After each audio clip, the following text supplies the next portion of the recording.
Fala, galera!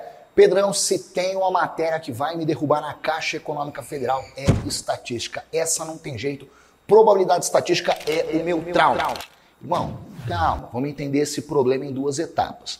Primeiro, o edital traz dois nomes em si para esse conteúdo, probabilidade e estatística.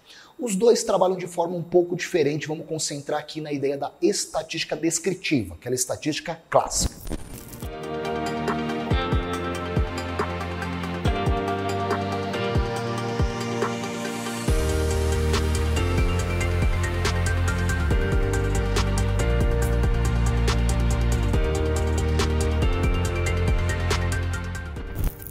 A estatística descritiva, ela trabalha basicamente descrevendo dados. Pedrão, o nome vem daí? É lógico que vem. Descritiva, ela descreve dados.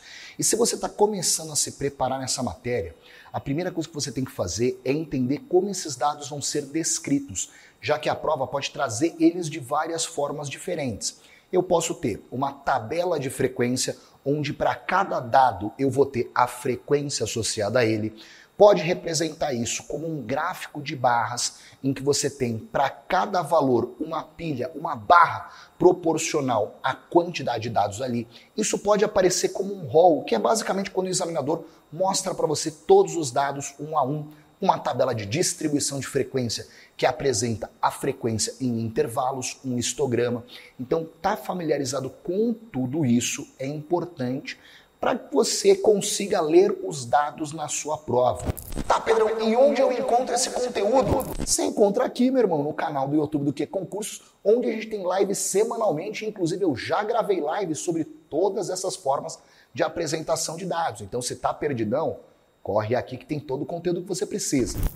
Agora, sabendo interpretar um dado, sabendo visualizar esse dado, você precisa saber o que fazer com ele. E a estatística descritiva ela vai trabalhar com duas formas de cálculo. As medidas de tendência central, que tentam definir um valor que vai representar toda aquela minha distribuição de dados, e as medidas de dispersão, que vão tentar analisar o quanto esses dados variam em relação à minha medida central. Em outras palavras, medida de tendência central vai ser a informação, o dado que descreve a distribuição. Medida de dispersão é o quanto essa informação ela é confiável. Seria mais ou menos aquele mais ou menos que a gente encontra nas eleições. Os votos são de 20% para tal candidato, com mais ou menos tantos por cento. Quanto maior essa incerteza, mais incerto aquele valor. Dentre as medidas de tendência central, você encontra a média, que é basicamente a soma de todos os dados, dividido pela quantidade de dados que você tem, a moda, que é o ou os dados que aparecem com mais frequência, e a mediana, que é o dado que se encontra na posição central. Já nas medidas de dispersão, a gente tem basicamente uma como referência, o desvio padrão. Só que esse desvio padrão, ele é feito em cima de outro cálculo, a variância, em que você calcula a variância e faz a raiz dela para descobrir o desvio padrão. Então, se você quer ser mestre na estatística descritiva, você monta o seu roteiro da seguinte forma. Comece entendendo a forma que tem de apresentar um dado, na sequência, como se faz o cálculo de média, moda e mediana.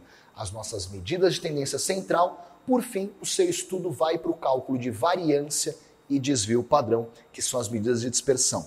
Entendendo tudo isso, você tem todos os temas que são importantes da estatística descritiva dentro da sua prova.